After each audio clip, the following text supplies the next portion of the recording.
Qu'est-ce qui s'est passé, mesdames, messieurs, avec Elisabeth Borne? C'est quoi ce bazar là? Borne, La Belle et la Bête, post-vérité, censure wokisme.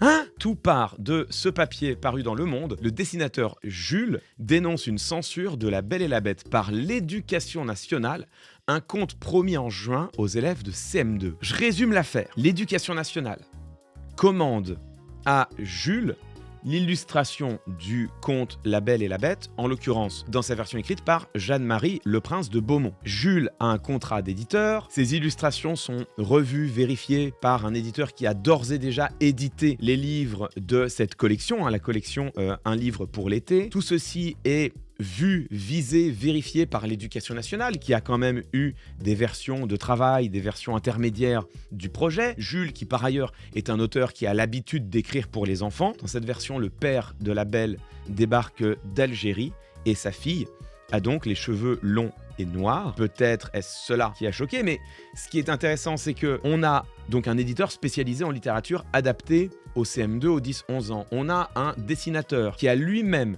était l'auteur de romans graphiques pour jeunesse, qui par ailleurs est agrégé d'histoire, donc prof d'histoire, donc qui sait ce que c'est quand même qu'un élève. On a l'Éducation nationale qui, a priori, non seulement a choisi le dessinateur, a fait la commande, mais qui a suivi le projet. Et on a rien moins que la ministre de l'Éducation nationale qui rédige la préface de l'ouvrage, qui donc, a priori, l'a vu et a donné son blanc-seing, sa satisfaction. On a Elisabeth Borne qui a priori a trouvé que le livre était bon, en tout cas suffisamment bon pour mériter une préface de sa part. Et tout d'un coup, la veille des 900 000 impressions, annulation par la directrice générale de l'Éducation nationale. Bizarre.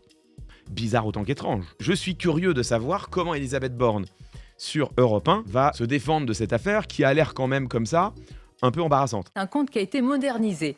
Adapté. Vous me direz d'ailleurs pourquoi il faudrait les moderniser, les adapter, ces contes magnifiques. Mais elle déçoit jamais. Est-ce que c'est pas déjà un peu une dérive wokiste, hein? Vous nous direz. Ça a été le cas avec le dessinateur Jules, que vous avez préfacé, hein, je crois. C'est bien ça? Non, je n'ai finalement pas préfacé. Alors, aïe, aïe, aïe, à la post-vérité en marche. Ce conte, en tous les cas, cette version a été jugée trop adulte. On y voit la bête boire, ivre, chanter les lacs du Connemara, avoir un comportement... Il s'est moqué de Sardou, oh là là, à la misplay. Évidemment que ça allait être interdit, évidemment il s'est moqué de Sardou, faut dire, à un moment donné... Qu'est-ce qui vous a posé véritablement problème? Jules a beaucoup de talent, il manie l'ironie, le second degré, mais sans accompagnement pédagogique, je pense que ça n'est pas effectivement adapté, mais c'est un très beau livre qui pourra être utilisé dans un autre cadre. Mais pas dans cette version. Qu'est-ce que vous reprochez? Qu'est-ce qu'il a caricaturé? Qu'est-ce qui n'allait pas? Il y a beaucoup de second degré, il y a beaucoup d'ironie, et je le redis, il s'agit d'élèves de 10 ans, pour une lecture en famille, sans décodage d'un second degré, de l'ironie. Le Roboborn, hein, mesdames, messieurs, hein, le Roboborn. Il y a beaucoup d'ironie, de second degré, et donc ça n'est pas adapté pour des enfants sans accompagnement scolaire.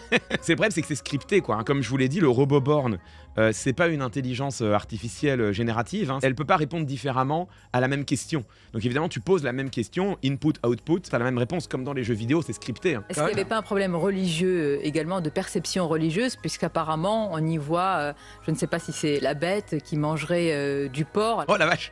Oh putain. Pardon. On a un drift vitesse grand V, on a une dérive islamophobe de Sonia Mabrouk, on l'a pas vu venir. Alors qu'il est supposé être de confession musulmane. Quoi? Mais... Il boit, est-ce que cela aussi aurait pu, de votre point de vue, je ne sais pas, heurter les... Non, je pense que c'est... Vous savez... En plus, elle confond, c'est pas la bête, là. Je pense qu'elle confond, elle parle du marchand. Ah, parce que le marchand, il vient d'Algérie. Parce que le père de la Belle, il vient d'Algérie, et donc, par définition, il est musulman, c'est ça? Une réécriture moderne, effectivement, où on a un père de famille qui... arrive d'Algérie, les musulmans, qui doit commettre il boit. Des fraudes. Il est musulman, mais il vient d'Algérie, mais il n'est pas forcément musulman. Qui se fait contrôler par les policiers. Qui peut arriver voilà. quand même. Hein. Vous voyez cette réinterprétation. Peut-être que dans un cadre avec des professeurs, on peut expliquer ce second degré. Mais là, ce dont elle parle, c'est pas du second degré. C'est juste une réinterprétation. Je vous dis, c'est un livre qui a vocation à être lu en vacances. Elle répète encore. Elle répète encore. Et si on gardait les versions originales, les vrais classiques, on n'aurait pas ces problèmes-là de modernisation, d'adaptation, d'explication, quand de même. Et pédagogie. les élèves, ils pourront lire l'Odyssée. Je pense que c'est une très belle histoire qui mérite d'être connue par tous nos élèves. Alors attendez, on a un extrait, mesdames, messieurs, de la préface d'Elisabeth Borne. Alors vous noterez que Elisabeth Borne qui, sur CNews, qui dit non, je vais pas préfacer, non. Si, elle a rédigé la préface qui ne sera pas publiée, mais elle a bien préfacé l'ouvrage. Celle-ci écrite en préface, nous révèle France Info, vous découvrirez dans cette version, dessinée pour vous, la touche malicieuse et le regard affûté de Jules qui insuffle à ce conte une modernité nouvelle. Bah alors, Babette, là, est-ce que c'est une touche malicieuse et un regard affûté qui insuffle à ce conte une modernité nouvelle? Ou est-ce que c'est du second degré et de l'ironie pas adapté pour des élèves en dehors de l'accompagnement scolaire? Je comprends pas. On aimait bien le livre et finalement on n'aime plus le livre? C'est bizarre, non? Dis donc. Libération, ils ont été directement interviewés Jules. La version du XVIIIe siècle de Jeanne-Marie le Prince de Beaumont permet une liberté absolue dans l'interprétation puisque les personnages n'y sont pas physiquement décrits, explique Jules, fascinant. Le dessinateur a donc imaginé la belle avec la peau mate, les sourcils épais, les cheveux noirs et frisés, tandis que la bête ressemble à une créature aux dents longues et affûtées qui se prend en selfie. Le ministère aimait mes illustrations et j'imagine qu'il trouvait ça très bien qu'il y ait un dessinateur de Charlie qui soit en charge cette année-là précisément du bouquin. C'est terrible. Le texte est celui d'une autrice du XVIIIe siècle, donc quand bien même le père de la belle revient d'Algérie, quand bien même la belle elle-même, elle a le teint mat et les cheveux noirs et bouclés, il n'y a absolument aucun début de commencement de raison de penser que le père de la belle soit musulman. Et donc là, tu vois quand même le degré d'islamophobie de Sonia Mabrouk, pour qui algérien égale musulman égale, en fait, ce qui dérangeait, c'est qu'il y a un Algérien qui boit de l'alcool, hein, vous aviez peur des polémiques, hein, vous aviez peur du qu'en dira-t-on sur les dessins incriminés.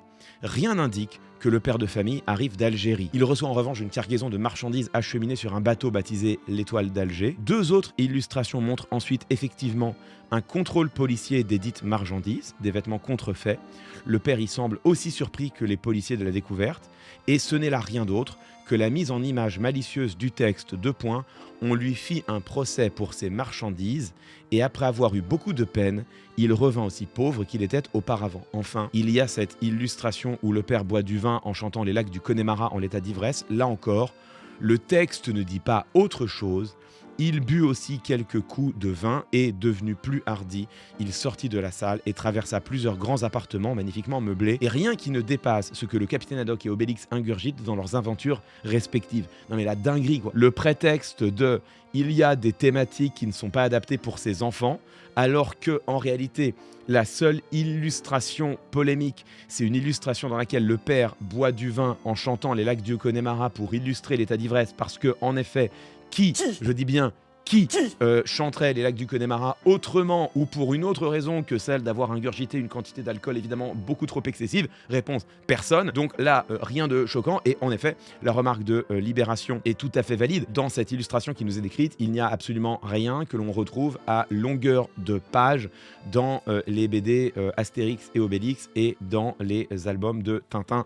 L'argument est, on le voit, totalement fallacieux. Plus étonnant encore, Elisabeth Borne lui a même consacré une préface élogieuse, un projet de préface, voilà, ça c'est nouveau, qui n'avait pas encore été soumis à validation par la ministre, assure le cabinet d'Elisabeth Borne. Une préface d'Elisabeth Borne qui était prête à être imprimée et qui, nous dit le cabinet d'Elisabeth Borne, en fait, n'avait pas été soumis à validation de la ministre, la veille de l'impression.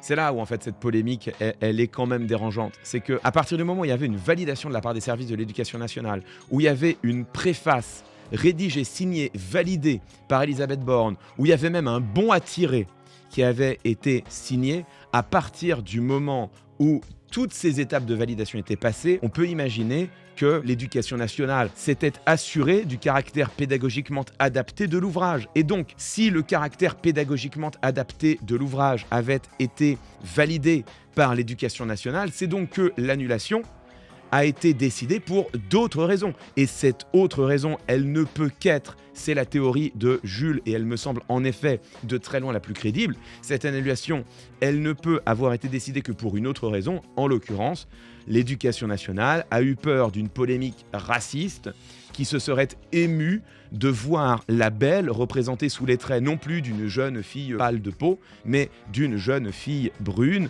aux cheveux bouclés et mat de peau. Et ça, c'est littéralement une polémique raciste qui ne supporte pas de voir des figures importantes de la culture populaire, de voir des modèles proposés aux jeunes enfants, de voir ces figures, ces modèles-là être représentés autrement que comme des personnages blancs de peau et être représentés avec des visages qui reflètent tout simplement la réalité actuelle de la France, la réalité démographique de la France. Et voir le gouvernement reculer avec une telle lâcheté, une telle pleutrerie devant une polémique ou une polémique potentielle aussi raciste, c'est quand même lamentable. Le tout avec, de surcroît, une culture de la post-vérité qui est patente, parce que voir Elisabeth Borne nous dire que finalement elle n'a pas préfacé l'ouvrage alors qu'elle l'a préfacé, voir Elisabeth Borne nous dire qu'il n'était pas adapté alors qu'il a été validé, on est quand même en plein dans la post-vérité. Mais bon, Elisabeth Borne, on l'a déjà dit, c'est une agente de désinformation. N'oubliez pas, c'est elle qui nous disait que si le budget de la sécurité sociale n'est pas adopté, votre carte vitale ne marche plus, il n'y a plus de retraite. Elle ne fait rien d'autre que poursuivre son œuvre,